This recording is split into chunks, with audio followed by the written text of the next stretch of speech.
कि जैन धर्म के अनुसार धनतेरस क्या है और इसका महत्व बताएं और इसको हम कैसे मनाएं। जैन दर्शन के अनुसार धनतेरस के संबंध में कोई विशेष उल्लेख देखने में नहीं आया। कोई चर्चा जैनागम में नहीं है उत्सव के रूप में।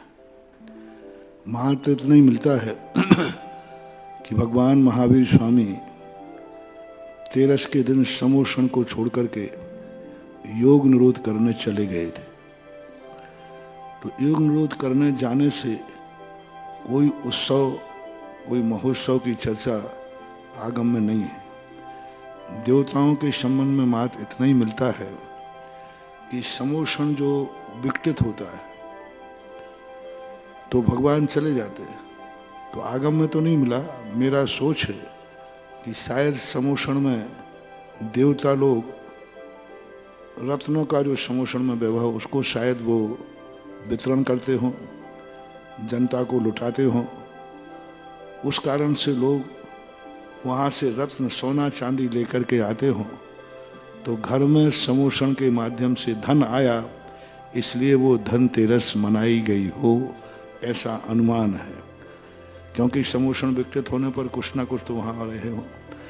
दूसरा ये भी अनुमान लगाया जा सकता है कि जब समोषण अंतिम विकटित होता होगा तो वहाँ पर इंद्र लोग, देवता लोग दीपक की स्थापना करते होंगे और दीप की स्थापना करके उस समोषण के स्थल को एक संकेत के रूप में, तो इसलिए धनतेरस को कुछ दीपक जलाने की परंपरा है। ये मात्र अनुमानित विषय है। आगम का कोई विषय धनतेरस के संबंध में, कोई विशेषता, कोई कथा, कोई उदाहरण चौथे काल में भी कहीं धनतेरस या कभी किसी ने मनाई गई है, ऐसा कोई धनतेरस का उल्लेख नहीं। बस इतना ही मानना चाहिए कि धनतेरस के दिन यदि मानते ही हैं तो कोई शुभ वस्तु का घर में प्रवेश लगाओ। समोषण से लाए होंगे तो सोना चांदी लाए होंगे, तो कोई सोना है, चांदी है, मूल्यवान धातु है। अब तुम बर्तन खरीद के लाओ, वो भी स्टील के लाओ, तो लोहे के बर्तन प्रवेश कराना उचित नहीं है। श्रीमती रेखा बुखारिया पृथ्वीपुर। इसके बाद तैयार रहे विद्वान भैया विकास जैन तृतीय वर्ष। हमारे यहाँ कोई भी आइटम स्टील का नहीं है, तो तांबे के हैं। हाँ ठीक है, ये लोहे की स्टील का जो बर्तन, स्टील और एल्युमिनियम, ये दो चीजें ऐसी नकारात्मक ऊर्जा देती हैं बहुत ज्यादा। व्यक्ति स्टील में खाने से इतना स्वार्थी बनता है, इतना स्वार्थी बन जाता है कि वो किसी के प्रति उसको दया भाव, प्रेम भाव नहीं आता। और जो एल्युमिनियम है वो तो सब तरफ से दरिद्र ही करता है।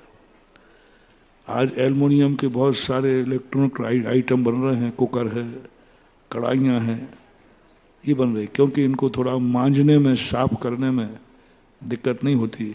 लेकिन बहुत कभी भी हो, लोहे की कढ़ाई का सामान फिर भी किसी अपेक्षा से ठीक है। एल्युमिनियम में तो कोई भी चीज नहीं बनना चाहिए। एल्युमिनियम का जो भी चीज है, कभी मैं तो कहना चाहूँगा अपने भक्तों से, जैन समाज से, जो भी सुन रहे हैं भारतीय लोग, चाहे भली पत्तों पर भोजन कर लेना लेकिन एल्युमिनियम के भोजन मत करो। ये बहुत ज़्यादा नुकसानदायक है, वास्तु से बहुत बड़ा अशुभ है, दरिद्रता का सूचक है और बीमारियों का घर है।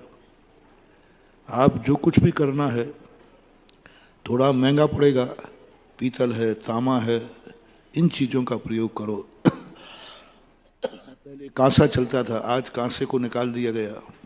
तो ये सब चीज़ें